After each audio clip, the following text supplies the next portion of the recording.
Welcome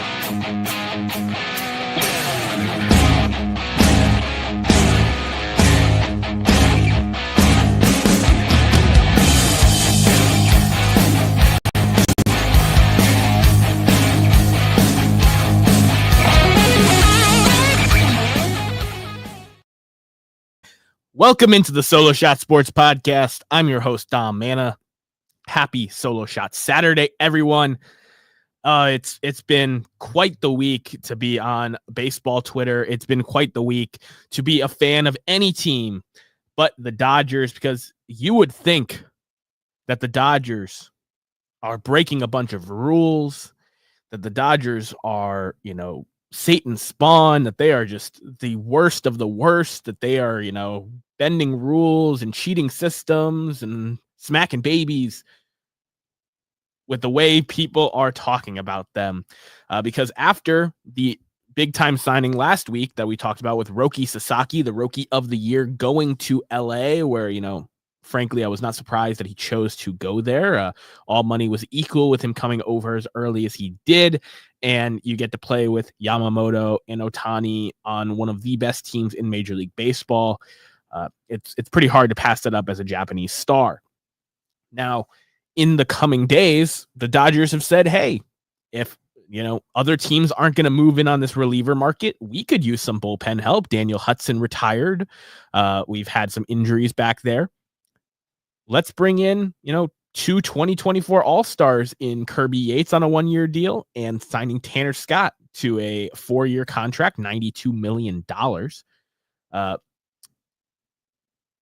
It's unbelievable. It's unbelievable. The one guy who last year seemed to, have Ohtani's number, a guy that really was giving him fits consistently, was Tanner Scott.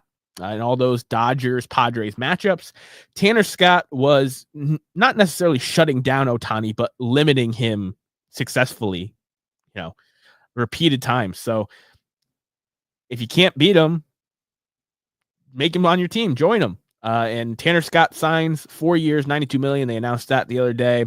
Kirby Yates was announced, and then there was some things up in the air. Will he be actually signing? He's coming to an agreement, but that's been official as well. So two, all-star closers from last year's Midsummer Classic join a bullpen where Blake Treinen has been re-signed. Alex Vesia was super big for them down the stretch. Michael Kopech, showed everyone the talent that, was thought of him when he was in the Red Sox farm system as a flamethrowing reliever. And the Dodgers take, what was probably the weakness of this team was the bullpen, and they make it a strength. And there's so much misplaced anger with the Dodgers, with what they're doing. They have the highest payroll in baseball now, $375 million for 2025.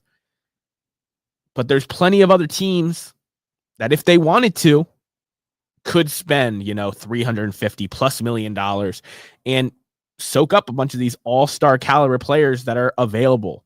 But that hasn't been happening. There's been kind of a stalemate. We're kind of in that lull of the offseason where the guys that, teams really prioritized have signed by now. And now we're getting the guys that, the term imperfect free agent keeps getting thrown around.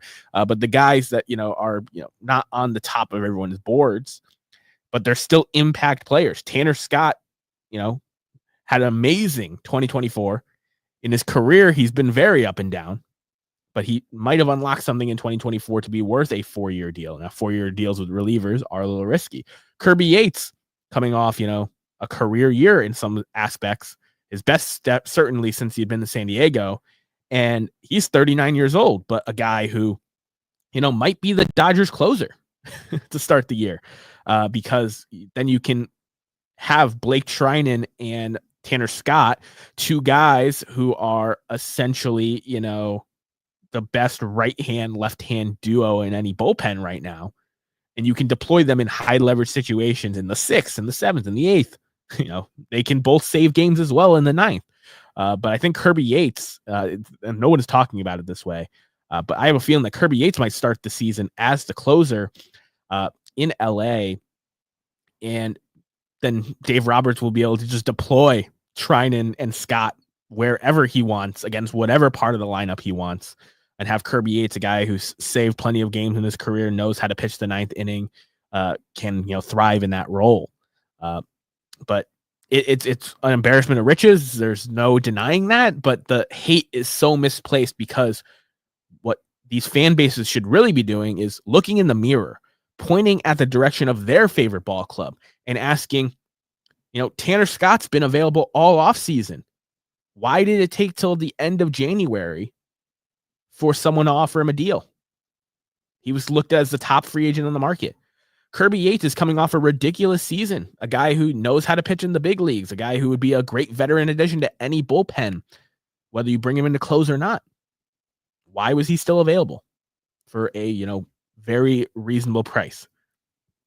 The Dodgers are taking advantage of those teams sitting around and waiting, and I cannot be mad at them for that. Like I said, I will always be pro baseball, and talented players playing for competitive teams is always good for the sport.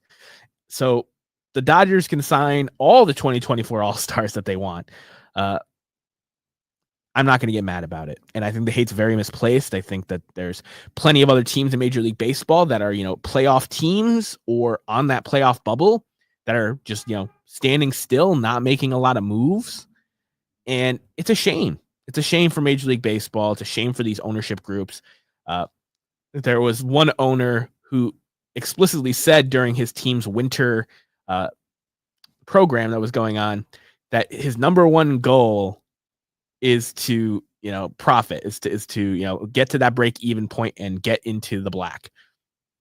Yes, I understand it. There is a business side to baseball. You can't just spend money willy-nilly. You need to be able to have advertising revenue, TV revenue, ticket sales, jersey sales, concessions. Those things need to sell too. It's a business. But with the current state of spending in Major League Baseball, it's really easy to not go over that luxury tax and field a very, very competitive team. And there's so many teams that aren't even close to the first luxury tax threshold in Major League Baseball that can afford to do so. It would just take a little bit longer to get to that break-even point. So what? If you're, in it down the stretch, you're going to have better ticket sales. You're going to have more ad revenue. If you make the postseason, there's a premium for that kind of exposure nationally. And you're just saying, hey, there's 3 wild card spots if we can't win our division. And we just got to stay, good enough to compete. And then we can make a lot of money instead of a little money. It's a shame. It's a shame on Major League Baseball. And, kudos to the Dodgers for saying, hey, we're in a championship window right now. I know a lot of people are saying this whole decade of Shohei Ohtani is going to be like this. I don't know if the whole decade is going to be. But Freddie Freeman has 3 years left on his contract. Mookie Betts has 7 years left on his contract. So for the next 3 to 5 years, I don't see the Dodgers outside of physically not having major league roster spots left, slowing down and taking advantage of, people in the market, like star players for the next couple years during Ohtani's prime, during Freeman's end of his career, during the end of Mookie Betts' prime. That's your championship window. I mean, you could say with Shohei Ohtani, 10 years is the championship window. But, this next 3 to 7 years is really where you have this core, these MVPs at the top of your lineup. So take advantage of that. Spend, and worry about it later. Shohei Ohtani is a unique case. I understand they made over $100 million in revenue just from him last year. So he pays for himself. But still, even if you subtract Ohtani's value of $46 million for the year, it's what he counts against the salary cap, the Dodgers are still spending $330 million to field a team of former MVPs, former Cy Youngs, former All-Stars, All-Star caliber talents, and a bunch of homegrown talent that's very good as well. International talent. It's how you should run a big market franchise. And there's a ton of big market franchises right now. Wearing the St. Louis shirt. I'm a Red Sox fan as well. That aren't spending like their big market franchises. And it's, it's sad to see. And I hope that, with these deferred payments that players are opting to show because this team's serious about winning, other big market teams will say, hey, if I'm serious about winning, if I build a legit Hall of Fame core, people are going to want to come play with that. And I know eventually the Dodgers are going to run out of those roster spots. They're not going to be able to offer major league contracts to every all-star under the sun, but they're not slowing down for the next 3 to 5 years because they have Freddie Freeman, they have Mookie Betts and Shohei Ohtani in their primes, and they're going to just keep going for titles. Major League Baseball, like I said last week, it's not all over. They're not going to win 10 straight World Series in the Shohei Ohtani tenure, but they're setting themselves up to win multiple titles and to go from an official super team, which as soon as Walker Buehler got that strikeout on Alex Verdugo, they became an official super team, a team with so much talent that actually won a big one. They're going for dynasty status, and that's multiple championships in a window, and they're well on pace to do that, especially not just with what they're doing, but with the lack of what other teams are doing in Major League Baseball. And that starts with the Atlanta Braves. The Atlanta Braves were picked by a lot of people to win the National League last year. They obviously had so many injuries that it was very hard to overcome. Their Cy Young favorite Spencer Strider went down early in the year. Ronald Acuna, the 2023 MVP, went down early in the year. Austin Riley spent some time, on the IL. Ozzie Albies and Michael Harris both missed time. That's a big chunk of their lineup. Sean Murphy missed time as well and wasn't great when he was on the field. And Atlanta's offseason so far has been Brian De La Cruz, who, according to WAR, was the worst right fielder in Major League Baseball last year. I actually think Brian De La Cruz is a guy that, as a fourth outfielder platoon bat, has some upside, but not a high-impact signing. And now their first real money of the offseason is spent here signing Jurickson Profar to a 3-year, $42 million deal. A lot of people are saying that this is a, Braves voodoo magic again. How did they get Jurickson Profar for $42 million? Well, one, the Padres have been allergic to spending under their new ownership because they saw with the Xander Bogaerts contract and the Jake Cronenworth contract and the Yu Darvish extension, how frivolous they were with their money. So they haven't been spending money on anyone. They let Tanner Scott walk. Now they let Jurickson Profar walk, who I think was the perfect guy to re-sign because you could get him for probably under $60 million. And he last couple years were his best 2 years of his career. He's coming off a career year where he was a 3.5 WAR player, 24 home runs, a 280 batting average, and he made his first All-Star team. He was an All-Star starter because of how the National League outfield picture looked. He was a guy who was great for the culture in San Diego. And now a lot of people are saying that Jurickson Profar, Michael Harris, and Ronald Acuna Jr.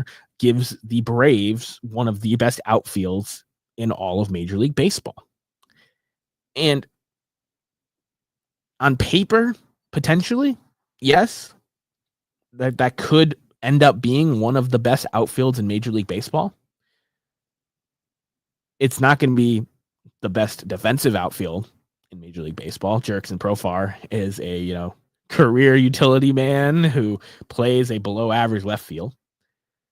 And the problem with the Braves landing spot for Profar, which I don't hate, but I also don't love, Ronald Acuna is going to start the year, probably not healthy. So Jared Kelenic, who they traded for last year, and when all these injuries happened, got thrusted into the leadoff role and actually thrived, for the Braves. He was a pretty good leadoff hitter, had some speed and pop at the top of that lineup. It turns him into, expendable trade piece or a fourth outfielder or injury replacement for Acuna until he's back. The way the Braves were set up before this deal was that, Acuna, if he wasn't healthy to start the year, it would be De La Cruz and Kelenic in left and right field. And then they'd platoon once Acuna came back as a lefty-righty platoon, De La Cruz and Kelenic, which, for the money is, I think, a fine pairing. Now, what Profar does is he pushes those guys to the fourth and fifth outfield status, which means one of them is going to end up getting DFA'd or traded or not useful. And Profar, who I don't think is a great left fielder, cannot play DH because Marcell Ozuna is still under contract for the next 2 years, And, the big bear is big. He cannot play in the outfield anymore.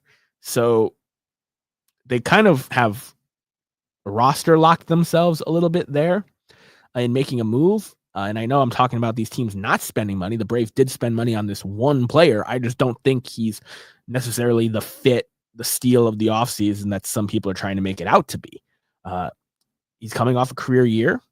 He is someone that is not a spring chicken anymore. He's 31, about to be 32 next month. So you're signing a 32-year-old for his age 32, 33, and 34 seasons.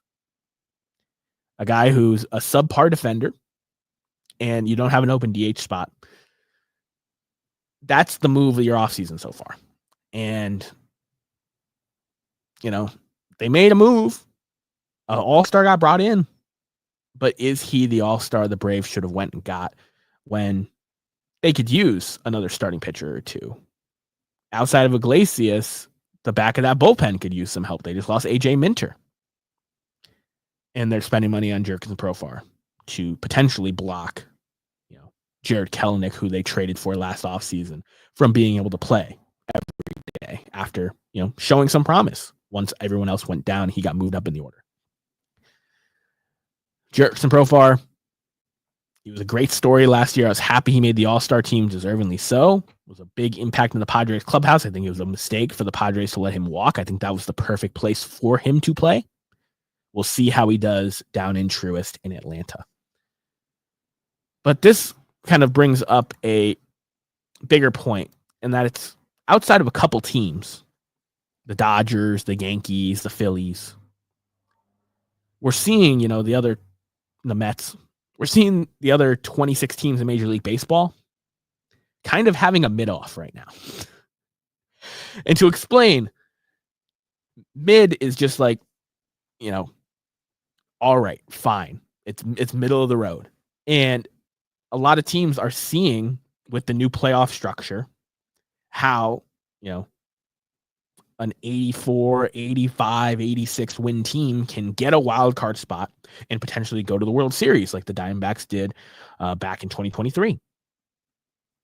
They're seeing that and saying, why will I push my chips in, make my team better, bring on more financial risk, make my bottom line raised when I can still make the playoffs with this core, with these young arbitration eligible prospects I don't have to pay as much?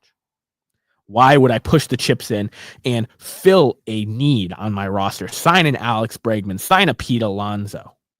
Why would I do that when I can pay a Tristan Casas a couple million this year?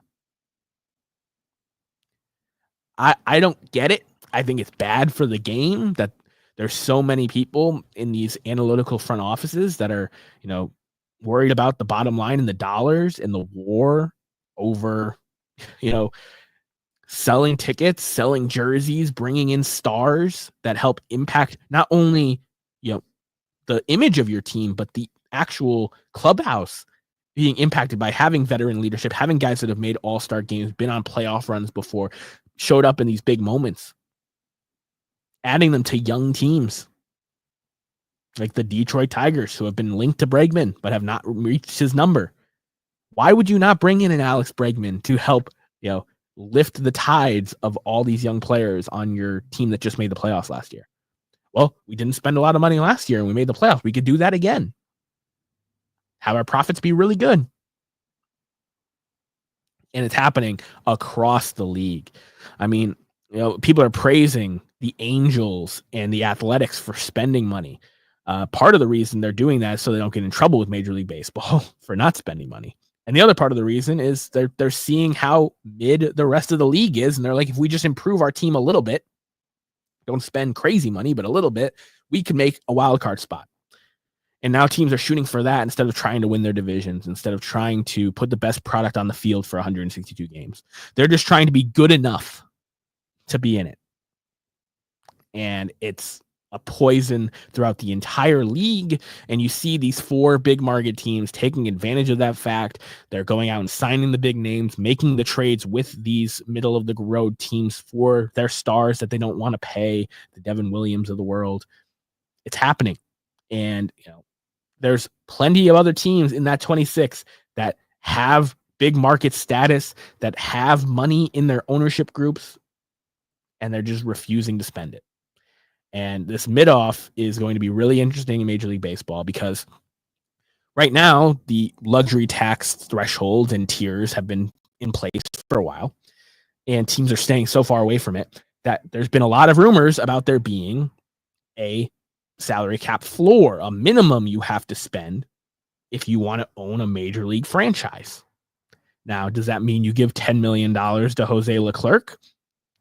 I don't know if that's necessarily the right way to spend that money and to get to your line, but adding impact free agents, throwing serious money at guys that can really impact the culture, impact your fan base, impact your standings.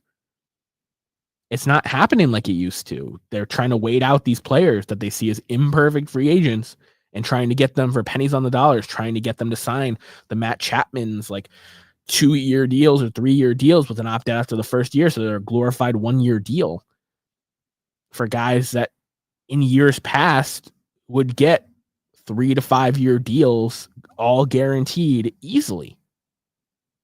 But they're not getting it anymore. And it's a shame. It's a shame for Major League Baseball because, yes, it's good that, more teams are in it. More teams have a chance to make the postseason. The Tigers broke a big playoff drought last year. But if they're not willing to then take that next step, put their money where their performance is, and really push the chips in to take advantage of a potential playoff window where if you make the playoffs enough times, maybe you go on a run and you win a World Series. Teams are like, we just want to be good enough. And it's not good for the game. It's not good for the fans, and it's not good for the players. And you're wondering why all these star players are signing with the Yankees, signing with the Dodgers, signing with the Mets. It's because it's an uphill battle to sign with a lot of these other teams and get a reasonable contract for your ability. So I hope this mid-off stops, and I hope that Rob Manfred, if he has to step in and set, a league minimum payroll, does so with the players and the fan bases and the game's best interest in mind. And that brings us to this. Here, the Solo Shhot Sports Podcast with a throwback down the third baseline to this date in baseball history. And there was actually quite a few interesting things that happened here on January 25th in baseball lore. There were some extensions. There were some signings of guys who went on to win awards. Gaylord Perry signing with the San Diego Padres in 78. But there was a huge changing of the guard that happened exactly a decade ago today. On this date in 2015, Rob Manfred officially took office as baseball's commissioner, replacing the dirty commissioner himself, Bud Selig. Rob Manfred has served exactly a decade now as the commissioner of Major League Baseball. And I know to a lot of people, they only remember the bad. They remember him calling the trophy a piece of metal, the World Series trophy. They remember how the Astros scandal came out and how he didn't go after the players. He let the players get off scot-free, suspended the managers and the one player that became a manager. Fined the Astros a little bit, but that was it. It wasn't seen as, enough. Some people were expecting a Black Sox-like ban for the players. Some people were expecting the players to get, big suspensions. Or fines, and the players were pretty much untouched in that whole situation. But if you look at Rob Manfred's tenure as commissioner of Major League Baseball, in just 10 years, he's been, remember, last 2023, he was extended through 2029. So he will be baseball's commissioner for the next 4 years as well. Rob Manfred, in his 10 years as Major League Baseball, introduced the bigger bases, introduced the pitch clock, introduced limiting commercials to speed up the game. And you can make your arguments for and against that stuff, but I think it was a huge way to get more young fans into the game of baseball. There's so many people in my age group and below that will say baseball is boring. Baseball isn't boring. Baseball is fantastic. And with the pitch clock, with higher stolen base numbers, it gets a lot more exciting, even in how quick these innings can go. And I think it's been more good than bad with those rules for the game of baseball. He also added the no pitch intentional walk feature in Major League Baseball.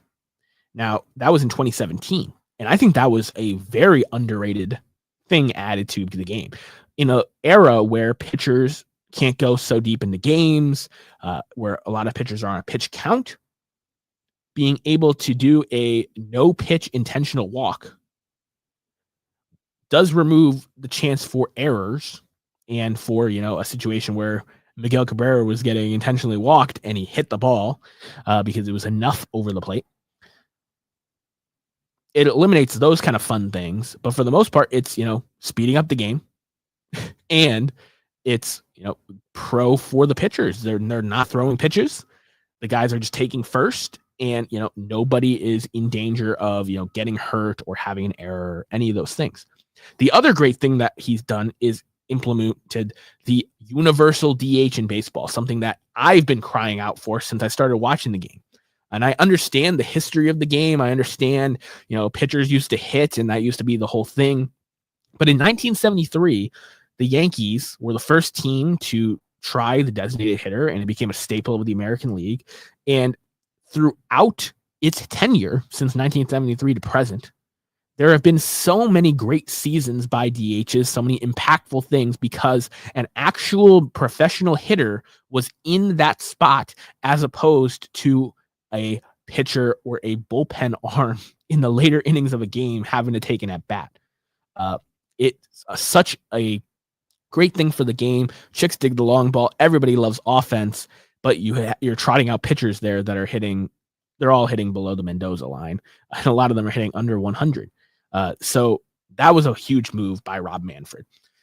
He also established Lou Gehrig Day in 2021. So honoring the Iron Horse, Lou Gehrig, who, with his MLS and his disease is, a staple in the sport and in American culture, a guy who was, commended as one of the greatest players to ever play the game. Lou Gehrig Day was named. And I think the most underrated thing that Rob Manfred has done is he is, partnered with outside organizations and, the players to try and grow the game, and not just by improving the product, hitters hitting instead of pitchers, bigger bases, pitch clock, no pitches for intentional walks. That's good for the game itself. But he's been, allowing Players Weekend to happen, custom cleats to be used on the field. And he's implemented the World Tour where we have games out in London, in Germany, in Mexico City, and more to come. Spreading the game, making it more international, the Japan series, all these things are awesome for the sport because you're showing America's pastime and all the amazing talent that's in this league, and you're putting it on more of a national and on an international scale. You're getting the players out there doing different kinds of interviews, letting Tops and Fanatics do more cool player interaction stuff, more social media activity. A lot of players are doing podcasts. Mookie Betts has a podcast for Bleacher Report. All this stuff wasn't happening before, and it's because the players were kind of confined to, clean cut, wearing the uniform, being a big leaguer, being a professional. And now the players are allowed to show off their personality, be more of who they are, show off their talents to the entire country and as well as the world. And it's so refreshing. So Rob Manfred, gets a ton of hate in Major League Baseball. And I've given him, multiple lashings throughout the years for the way he's handled things or things that he said. But just based off his first decade serving this sport and all the improvements that he's made, with possible expansion to come in the Manfred era, I think Rob Manfred's well on his way to being a Hall of Fame manager, a Hall of Fame commissioner. And I don't think anyone's really talking about him that way. But when you really look at the resume, you look at what he's been able to do in this decade of service, the All-Star games and the home run derbies and all these great events that they've had. Rob Manfred, a guy who a lot of baseball fans hate, has done a better than average job stepping in for, Dirty Bud Selig. And I don't think he gets enough flowers. So I'm going to give him his flowers. Congrats on 10 years. Here's to many more improvements to the game and expansion and all the good things to help baseball grow and become popular again throughout all these things. The television ratings have been going up. So many good things have been happening because of these changes to the game and the way the game's been marketed, the way the players have been marketed. So kudos to Rob Manfred, and a guy who I will not be upset when he gets into the Hall of Fame when it's all said and done. Speaking of the Hall of Fame, the class of 2025 has officially been announced. The Baseball Writers Association of America ballot came out, and it wasn't super shocking to a lot of people with who got in. I think there were plenty of guys who could have voted different ways. But the class 2025 includes, from the era committee, Dave Parker and Dick Allen are joined in a 5-man class by Billy Wagner, his 10th year on the ballot, and first ballot Hall of Famers CC Sabathia and Ichiro Suzuki. Ichiro Suzuki got 99.7% of the vote, 1 vote shy of unanimous election. Whoever that voter is out there, I said it and I will say it again. If you're not going to come out and defend why you did it, which there really isn't a defense on this shallow of a ballot to not vote for Ichiro, I think the Hall of Fame should have some sort of the BBWAA and Hall of Fame should have some sort of performance meeting and sit down and potentially remove that guy from the voting pool because conveniently enough, a couple years ago, only one person didn't vote for Derek Jeter. So I'm seeing the kind of tea leaves here, and it's possible that guy is the same one that didn't vote for both of those guys, who every other baseball writer knew was an obvious Hall of Famer on not so deep of ballots, and they both missed by 1 vote. So very disappointing there. But Ichiro, first ballot, 100%. It doesn't matter. He's in the Hall of Fame, and he deserves to be there. 10 straight years to start his career with 200 hits and a Gold Glove. He broke George Sisler's nearly 80-year record of hits in a season with 262. That's never going to get broken. He stole over 500 bags despite debuting in the major leagues over 27 years old. And if you count his Japanese hits, which I know a lot of people won't, he has more professional hits than Pete Rose, the all-time hit king. You add in some international flavor and the great Ichiro moments over the years, he deserves to be in Cooperstown, and I'm glad he will be headlining an amazing weekend here with the other kids. CC Sabathia, a lot of people didn't believe he deserved to be a first ballot Hall of Famer because his career wins was very similar to Andy Pettitte. Andy Pettitte has a positive for HGH, folks, and Andy Pettitte has under 2,500 strikeouts, and CC Sabathia is one of 3 left-handed pitchers with over 3,000 strikeouts. Andy Pettitte, 2 top 5 Cy Young finishes in his career, no wins. CC Sabathia, Cy Young Award winner with 4 other top 5 finishes. He had the peak and he had the longevity over Pettitte, and he got in as a slam dunk first ballot Hall of Famer, 86.8%, on the first try, well above that 75% threshold. And Billy Wagner, in his last year on the ballot, he made the Hall of Fame, 82.5% of the vote. Billy Wagner, welcome to the Hall of Fame. This is not a guy that I personally would vote for, but when you look at the under the hood numbers of Billy Wagner, the strikeout percentage and the adjusted ERAs and different things, he ranks very highly in relievers all time. And if you want the reliever position to be more well represented than just Rivera and Hoffman, guys like Billy Wagner need the consideration. I'm glad that he missed by 5 votes last year. I'm glad that he got over the hump and made it, because if he was that close and didn't get in, I'd feel really bad for the guy. So a guy who seems to be very grateful for this, seems to embody a lot of the great things that the Hall of Fame has to offer. I'm excited for him to be a Hall of Famer, and we'll honor him as such.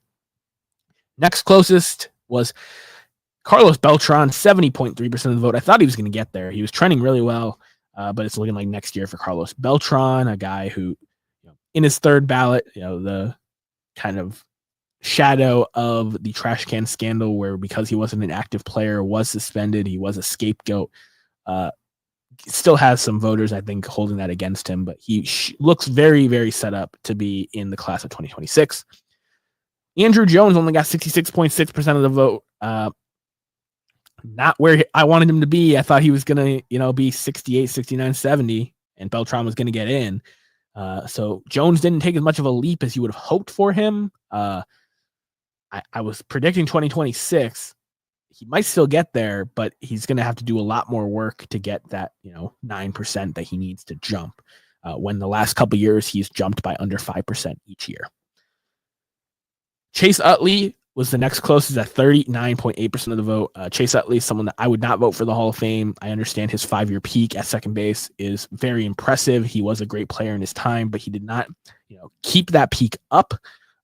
And I just cannot vote for guys for the Hall of Fame with sub 2,000 hits that don't have, the longer peak with the awards to go along with it. He has one World Series title, no MVPs. Very good player. I enjoyed watching him play. He deserves to be on the ballot, but not a guy that I would personally vote for the Hall of Fame. But with how he's done on the first 2 ballots, debuting at 28%, getting 39%, if he keeps jumping in that 8 to 12 range, he jumped 10% this year. If he keeps doing that, he's going to be a Hall of Famer someday, and I'm putting the official stamp on it that Chase Utley is a future Hall of Famer, even though I myself would not vote for him. And then you look at, Alex Rodriguez, 37.1% of the vote. Manny Ramirez, 34.3% of the vote in his 9th year on the ballot. Neither one of those guys are going to get in by the writers, and I don't think they deserve to. If Barry Bonds and Roger Clemens got passed over when they were never suspended for positive tests once it was outlawed, guys who got suspended multiple times should not get honored first. So I hope that Manny Ramirez and Alex Rodriguez stay buried on the ballot, as great of talents as they were. Andy Pettitte took a big jump this year, I think partially because of the comparisons to CC Sabathia. He jumped from 13% to 27%, so a 14% jump. Huge jump for Pettitte in his 7th year on the ballot.